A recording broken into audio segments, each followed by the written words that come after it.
छत्तीसगढ़ की विकास यात्रा के लिए आज का दिन एक स्वर्णिम शुरुआत का दिन है और मेरे लिए व्यक्तिगत तौर पर ये बहुत ही सुखद दिन है, अहम दिन है।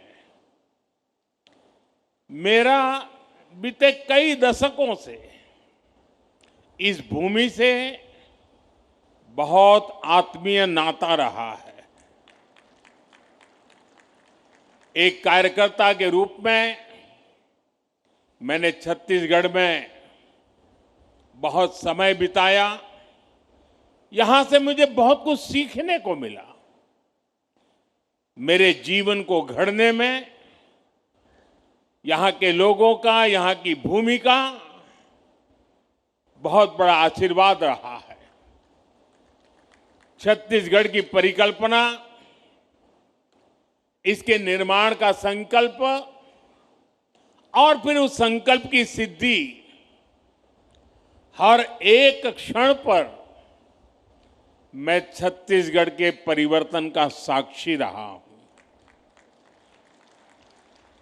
और आज जब छत्तीसगढ़ 25 वर्षों की यात्रा के अहम पड़ाव पर पहुंचा है, तो मुझे इस क्षण का भी सहभागी बनने का अवसर मिला है। आज इस रजत जयंती के उत्सव पर मुझे राज्य के लोगों के लिए इस नई विधानसभा के लोकार्पण करने का सौभाग्य मिला है। मैं छत्तीसगढ़ के लोगों को, राज्य सरकार को इस अवसर पर अपनी शुभकामनाएं देता हूं, बधाई देता हूं। साथियों, 2025 का ये वर्ष भारतीय गणतंत्र का अमृत वर्ष भी है। 75 वर्ष पहले भारत ने अपना संविधान देशवासियों को समर्पित किया था। ऐसे में आज इस ऐतिहासिक अवसर पर मैं इस अंचल से संविधान सभा के सदस्य रहे रविशंकर शुक्ल जी, बैरिस्टर ठाकुर छेदीलाल जी, घनश्याम सिंह गुप्त जी, किशोरी मोहन त्रिपाठी जी, राम प्रसाद पोटाई जी और रघुराज सिंह जैसे मनीषियों का स्मरण करते हुए उन्हें अपनी श्रद्धांजलि देता हूं। तब के काफी पिछड़े रहे इस क्षेत्र से दिल्ली पहुंचकर इन विभूतियों ने बाबा साहब के नेतृत्व में संविधान के बनने में महत्वपूर्ण भूमिका निभाई थी। साथियों, आज का दिन छत्तीसगढ़ के इतिहास का स्वर्णिम अध्याय बनकर चमक रहा है। आज जब हम इस भव्य और आधुनिक विधानसभा भवन का लोकार्पण कर रहे हैं, तो ये केवल एक इमारत का समारोह नहीं, बल्कि 25 वर्षों की जन आकांक्षा, जन संघर्ष और जन गौरव का उत्सव बन गया है। आज छत्तीसगढ़ अपने स्वप्न के नए शिखर पर खड़ा है और इस गौरवशाली क्षण में मैं उन महापुरुष को नमन करता हूं जिनकी दूरदृष्टि और करुणा ने इस राज्य की स्थापना की। वो महापुरुष हैं भारत रत्न श्रद्धेय अटल बिहारी वाजपेयी जी। साथियों, साल 2000 में जब अटल जी ने छत्तीसगढ़ राज्य का गठन किया तो वो निर्णय केवल प्रशासनिक नहीं था, वो निर्णय था विकास की नई राह खोलने का, और वो निर्णय था छत्तीसगढ़ की आत्मा को पहचान दिलाने का। इसलिए आज जब इस भव्य विधानसभा के साथ साथ अटल जी की प्रतिमा का भी अनावरण हुआ है तो मन कह उठता है, मेरे भाव व्यक्त हो रहे हैं। अटल जी जहां भी हो, अटल जी देखिए आपका सपना साकार हो रहा है। आपका बनाया हुआ छत्तीसगढ़ आज आत्मविश्वास से भरा है, विकास की नई ऊंचाइयों को छू रहा है। साथियों, छत्तीसगढ़ विधानसभा का इतिहास अपने आप में प्रेरणा स्रोत है। 2000 में जब इस सुंदर राज्य की स्थापना हुई तो पहली विधानसभा की बैठक राजकुमार कॉलेज रायपुर के जसपुर हॉल में हुई थी। वो समय सीमित संसाधनों का तो था, लेकिन असीम सपनों का था। तब केवल एक भावना थी कि हम अपने भाग्य को और तेजी से उज्जवल बनाएंगे। बाद में विधानसभा का जो भवन तैयार हुआ वो भी पहले किसी दूसरे विभाग का परिसर था। वहीं से छत्तीसगढ़ में लोकतंत्र की यात्रा नई ऊर्जा के साथ प्रारंभ हुई और आज 25 वर्षों के बाद वही लोकतंत्र, वही जनता एक आधुनिक, डिजिटल और आत्मनिर्भर विधानसभा के भवन का उद्घाटन कर रही है। साथियों, यह भवन लोकतंत्र का तीर्थ स्थल है। इसका हर स्तंभ पारदर्शिता का प्रतीक है। इसका हर गलियारा जवाबदेही की याद दिलाता है और इसका हर कक्ष जनता की आवाज का प्रतिबिंब है।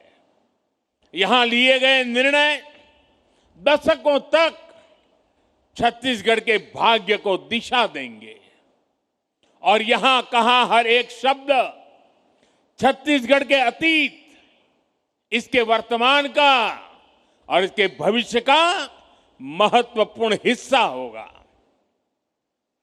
मुझे विश्वास है ये भवन आने वाले दशकों के लिए छत्तीसगढ़ की नीति, नियति और नीतिकारों का केंद्र बनेगा।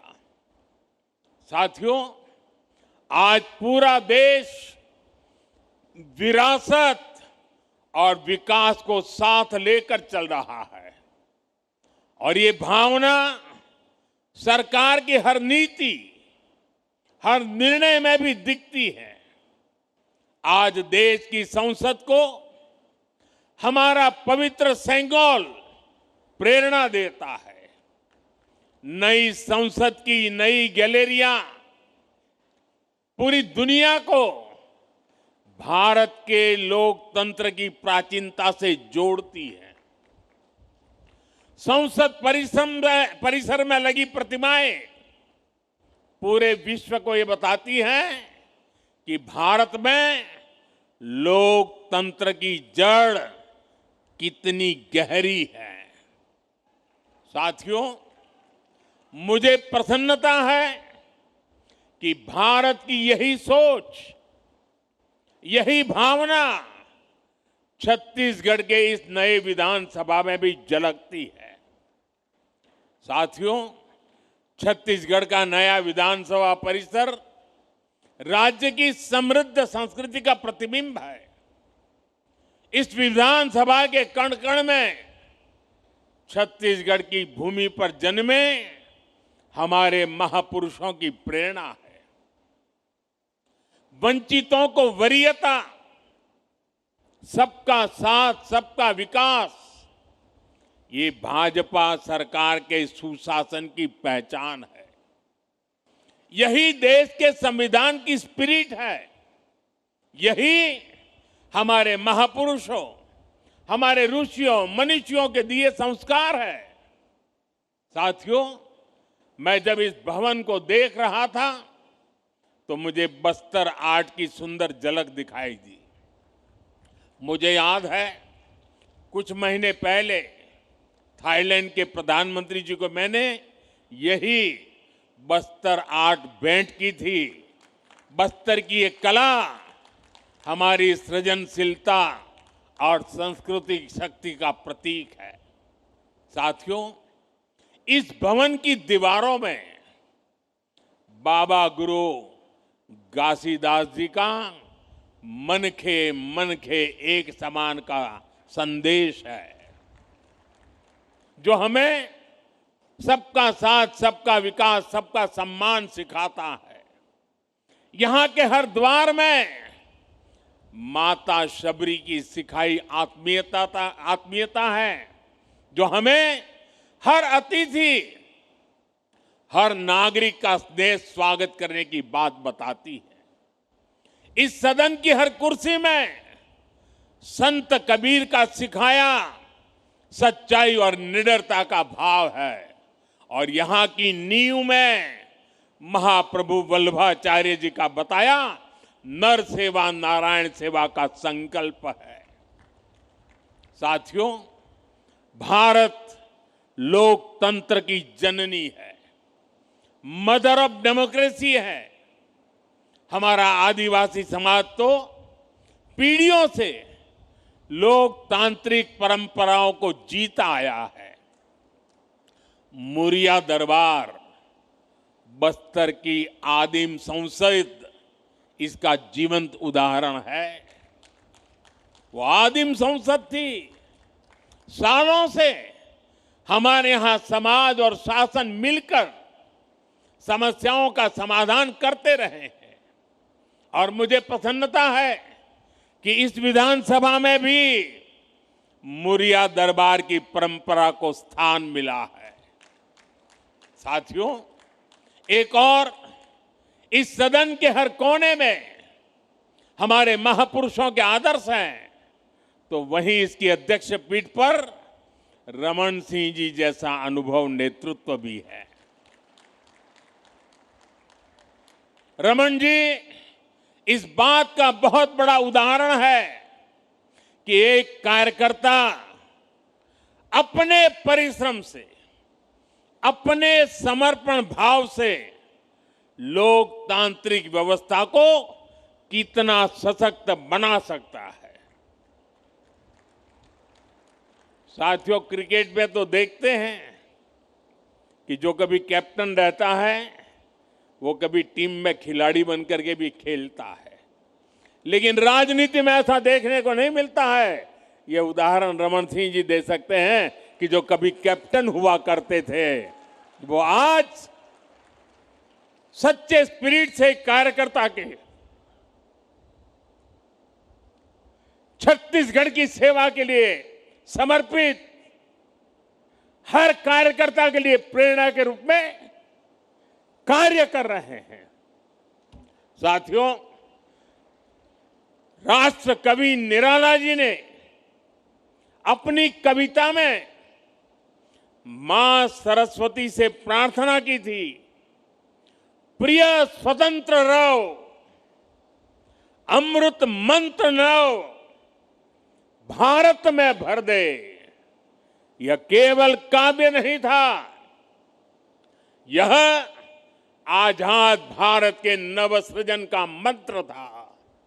उन्होंने नव गति, नव लय, नव स्वर की बात कही, यानी कि एक ऐसे भारत की जो परंपरा से जुड़ा हो लेकिन भविष्य की ओर पूरे आत्मविश्वास से आगे बढ़े।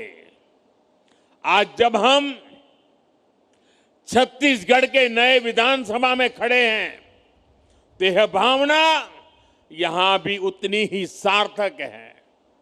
यह भवन भी उसी नव स्वर का प्रतीक है जहां पुराने अनुभवों की ध्वनि है और नए सपनों की ऊर्जा भी है।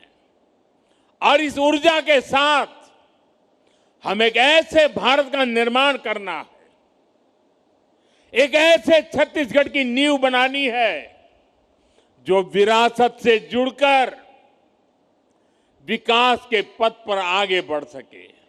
साथियों, नागरिक देवो भव ये हमारे सुशासन का मंत्र है और इसलिए हमें विधानसभा के हर निर्णय में जनता के हित को ध्यान में रखकर काम करना होगा।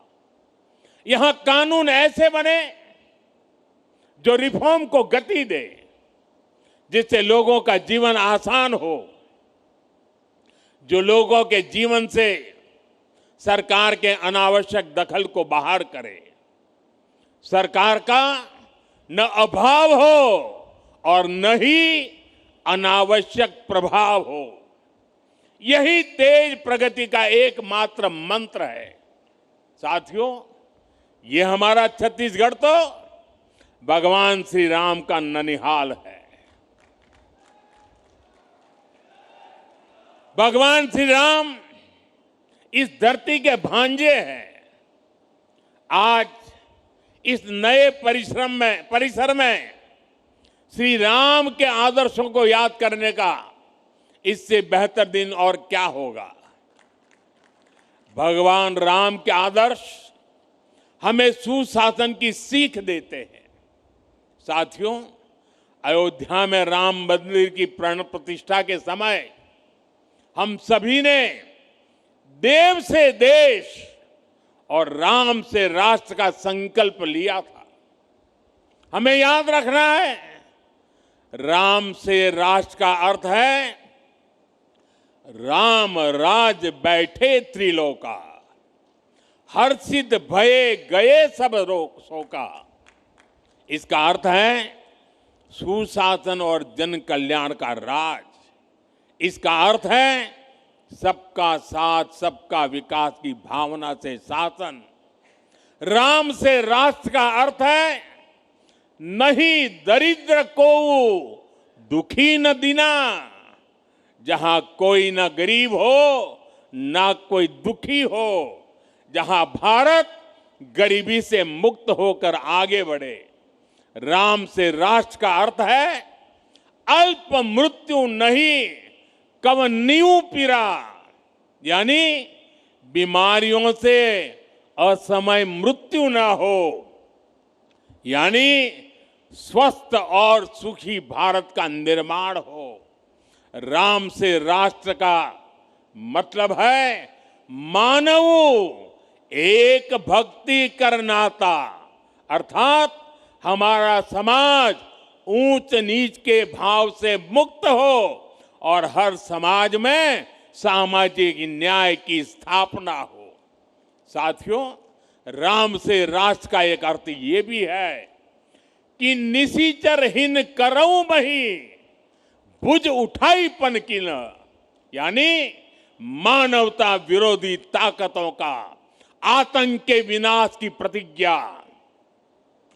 और यही तो हमने ऑपरेशन सिंदूर में देखा है।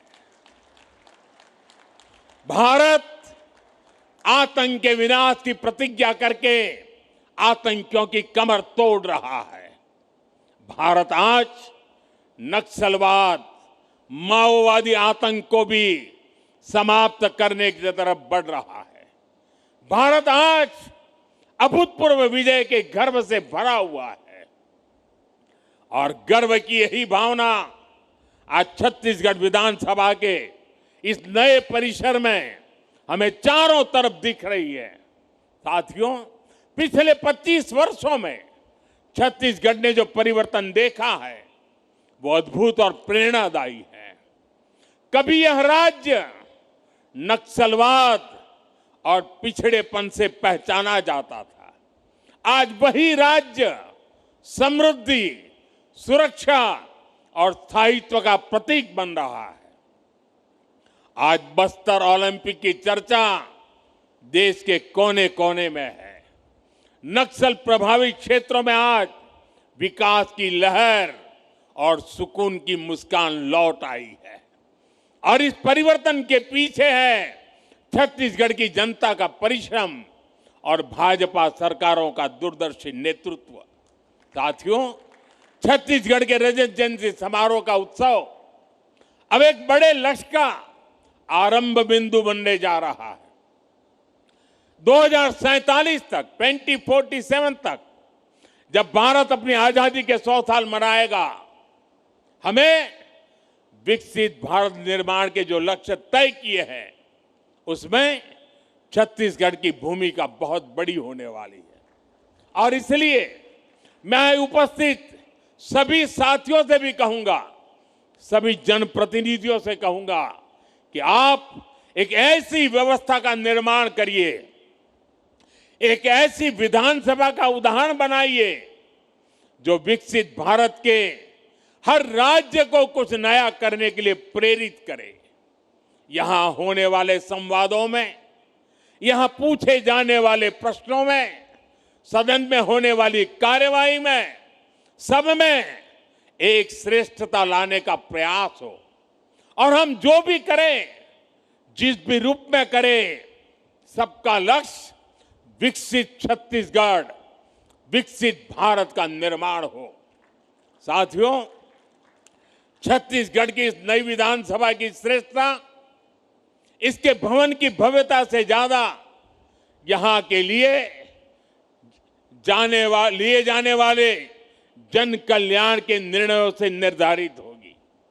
ये इस बात से तय होगी कि सदन छत्तीसगढ़ के सपनों को, इसकी सोच को कितनी गहराई से समझता है और उन्हें साकार करने के लिए कितने दूर तक चलता है।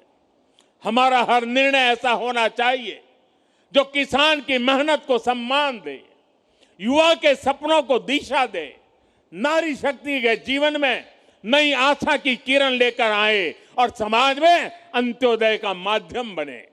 हम सबको ये याद रखना है कि यह विधानसभा केवल कानून बनाने का स्थान नहीं, बल्कि यह छत्तीसगढ़ के भाग्य निर्माण का प्रखर केंद्र है, जीवंत इकाई है। इसलिए हम सबको यह सुनिश्चित करना होगा कि यहां से निकलने वाले हर विचार में जन सेवा की भावना हो, विकास का संकल्प हो और भारत को नई ऊंचाई पर ले जाने का विश्वास हो। यही हमारी कामना है। साथियों, लोकतंत्र में कर्तव्य को सर्वोपरि रखते हुए हम सब सार्वजनिक जीवन में अपनी भूमिका निभाए, यह संकल्प लेना ही नए विधानसभा भवन के लोकार्पण के इस अवसर के सबसे बड़ी सार्थकता होगी। आइए, इस परिसर से हम सभी भारतीय गणतंत्र के इस अमृत वर्ष में यह संकल्प लेकर जाएं कि जनता जनार्दन की सेवा को ही अपने जीवन का ध्येय बनाएंगे। आप सभी को लोकतंत्र के इस सुंदर नव मंदिर के लोकार्पण पर मैं पुनः शुभकामनाएं और बधाई देता हूं। मैं मुख्यमंत्री जी को और विशेष रूप से मेरे मित्र रमन सिंह जी को इस कल्पना को साकार करने के लिए हृदय से बहुत बहुत बधाई देता हूं।